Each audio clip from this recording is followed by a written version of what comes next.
नेपालको ब्याङ्किङ क्षेत्रमा नि अहिले एउटा गजबको कथा चलिरहेको छ। एकातिर केही ब्याङ्कहरूले असाध्यै राम्रो गरिरहेका छन्, तर अर्कोतिर केही भने निकै सङ्घर्षरत देखिन्छन्। आखिर बजारले हामीलाई के सङ्केत दिन खोजिरहेको हो? ल आज यसैको चिरफार गरौँ न त।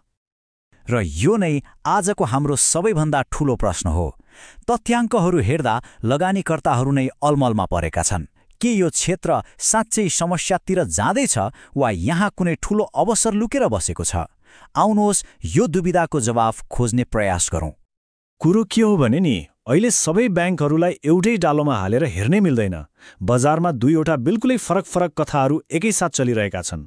एकातिर नाफा कमाउने हम्मे परेका ब्याङ्कहरू छन्, अनि अर्कोतिर निकै बलिया तर बजारले खासै भाउ नदिएका लुकेका हिरा जस्ता ब्याङ्कहरू पनि छन्। ल सुरुमा अलि चिन्ताजनक देखिने पक्षबाटै कुरा सुरु गरौँ। कुन कुन ब्याङ्कहरूले चाहिँ समस्याको सङ्केत अर्थात् रेड फ्ल्याग देखाइरहेका छन् त? तर त्योभन्दा पहिले एउटा एकदमै महत्त्वपूर्ण सूचक बुझौँ, इपिएस। एकदमै सरल भाषामा भन्नुपर्दा, मानिलिउँ तपाईँले कुनै कम्पनीको एउटा सेयर किन्नुभयो। त्यो एउटा सेयरले वर्षभरिमा तपाईँको लागि कति रुपैयाँ नाफा कमायो? हो, त्यही नै हो इपिएस। सामान्यतया इपिएस जति धेरै भयो कम्पनीलाई त्यति नै स्वस्थ मानिन्छ। र यहाँनिर पहिलो खतराको घण्टी बज्छ।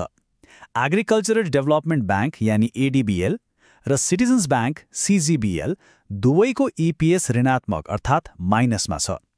यसको मतलब सिधा छ, नाफा कमाउनु त परको कुरा, यी ब्याङ्कहरूले उल्टै पैसा गुमाइरहेका छन्। यो लगानीकर्ताका लागि एउटा ठूलो रातो झण्डा हो। अब दोस्रो महत्त्वपूर्ण सूचक पीई अनुपात। यसलाई हामी एउटा महँगी मिटर पनि भन्न सक्छौँ। यसले के नाप्छ भने कुनै शेयर आफ्नो कमाइको तुलनामा कति गुणा महँगो छ। यदि पीई अनुपात एकदमै माथि छ भने त्यो शेयर महँगो मानिन्छ। र कहिलेकाहीँ त यो महँगी मिटरको सुईले देखाउने अङ्कले त होसै उडाइदिन्छ। जब कमाई एकदमै थोरै हुन्छ तर शेयरको भाव चाहिँ आकाशिएको हुन्छ, त्यो एउटा खतरनाक सङ्केत हुन सक्छ। यसको एउटा आश्चर्यजनक उदाहरण हो एनआइसी एसिया ब्याङ्क। यसको पीई अनुपात छ 96 गुणा। सोच्नुहोस् त, यसको मतलब लगानीकर्ताहरू एनआइसी एसियाले कमाउने हरेक 1 रुपियाँको लागि 96 रुपियाँ तिर्न तयार छन्। अब प्रश्न उठ्छ, यो निकै ठूलो आशा हो कि एउटा खतरनाक सङ्केत? तर हरेक कथाको अर्को पाटो पनि त हुन्छ, होइन र? अब अँध्यारोबाट उज्यालोतर्फ लागौँ।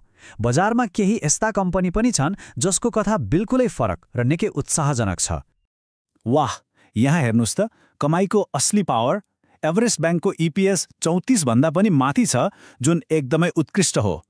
त्यसैगरी स्ट्यान्डर्ड चार्टर्ड र प्राइम कमर्सियल ब्याङ्क जस्ता ब्याङ्कहरूले पनि आफ्नो बलियो कमाई देखाइरहेका छन्। यो भनाइले बजारको मनोविज्ञानलाई कस्तो ठ्याक्ती समातेको छ है। कहिलेकाहीँ बजार हल्ला र नामको पछि लाग्दा वास्तविक मूल्यलाई बिर्सिदिन्छ। बलिया कम्पनीहरू ओझेलमा पर्छन् र कमजोर कम्पनीहरूको भाउ चाहिँ अस्वाभाविक रूपले माथि पुग्छ। अब निकाको 96 गुणाको पीईसँग यसलाई दाँज्नुहोस् त। प्राइम कमर्सियल ब्याङ्क, जसको कमाई एकदमै बलियो छ, उसको पीई अनुपात 10 भन्दा पनि कम छ। यो भिन्नताले नै बजारमा कति ठूलो अवसर लुकेको हुन सक्छ भन्ने सङ्केत गर्छ। लगानीको भाषामा यसलाई भ्याल्यु इन्भेस्टिङको सुनौलो मौका भनिन्छ। मतलब राम्रो र बलियो कमाई भएको कम्पनीको शेयर सस्तो मूल्यमा पाउनु। यो एक चलाख लगानीकर्ताले सधैँ खोज्ने अवसर हो।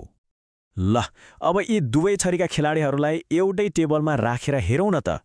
यसले पुरै चित्रलाई छर्लङ्ग पार्नेछ र कथाको सार बुझ्न हामीलाई मद्दत गर्नेछ। यो तालिकाले हामीलाई के देखाउँछ भने नि, बजारमा दुईवटा समानान्तर दुनियाँ चलिरहेका छन्। एकातिर निका जस्तो उच्च मूल्य तर कम कमाई भएको ब्याङ्क छ र एडिबिएल जस्तो घाटामा गएको ब्याङ्क, अनि अर्कोतिर इबिएल र पिसिबिएल जस्ता बलिया कमाई भएका तर मूल्य उचित वा सस्तो लाग्ने ब्याङ्कहरू छन्। लगानीकर्ताको यात्रा भनेको यही दुई दुनियाँबीच सही बाटो पहिल्याउनु हो। भनेपछि यसको चुरोगुरो के रहेछ त भन्दा, कुनै ब्याङ्कको शेयर मूल्यले मात्रै त्यसको स्वास्थ्यको पूरा कथा भन्दैन। मूल्यको पछाडि लुकेको नाफाको शक्तिलाई नबुझी गरिने लगानी अधुरो हुन्छ। त्यसो भए यो सबै विश्लेषणबाट हामीले के सिक्ने त? लगानी गर्दा खासमा के कुरामा ध्यान दिने? ल केही काम लाग्ने निष्कर्षहरू निकालौँ। यहाँ 3वटा सरल तर शक्तिशाली सिद्धान्तहरू छन्। पहिलो नियम, कमाई नै राजा हो, त्यसैले बलियो र स्थिर इपिएस खोज्नुपर्छ। दोस्रो, महँगी मिटर अर्थात् पी/ई अनुपातलाई हेर्नुपर्छ। कम पीईले राम्रो अवसर सङ्केत गर्न सक्छ। र तेस्रो, कहिलेकाहीँ कम्पनीको वास्तविक सम्पत्ति यानि बुक भ्याल्यु भन्दा पनि सस्तोमा सेयर पाइन्छ, जस्तै एनबिएलको मामलामा। तर एउटा महत्त्वपूर्ण कुरा सधैँ याद राख्नुहोला, यो विश्लेषण केवल जानकारीको लागि हो। लगानीको निर्णय लिनु अघि खराब कर्जा, पुँजीको अवस्था र देशको समग्र अर्थतन्त्र जस्ता धेरै पक्षहरूमा गहिरो अनुसन्धान गर्नु अनिवार्य छ। र अन्त्यमा एउटा प्रश्न छोडेर जान चाहन्छु, बजारको हल्ला र भिडको पछि लाग्ने कि शान्त भएर यी अङ्कहरूले भनिरहेको वास्तविक कथा सुन्ने? सायद आजको यो विभाजित बजारमा सबैभन्दा ठूलो अवसर यही प्रश्नको उत्तरमा लुकेको छ।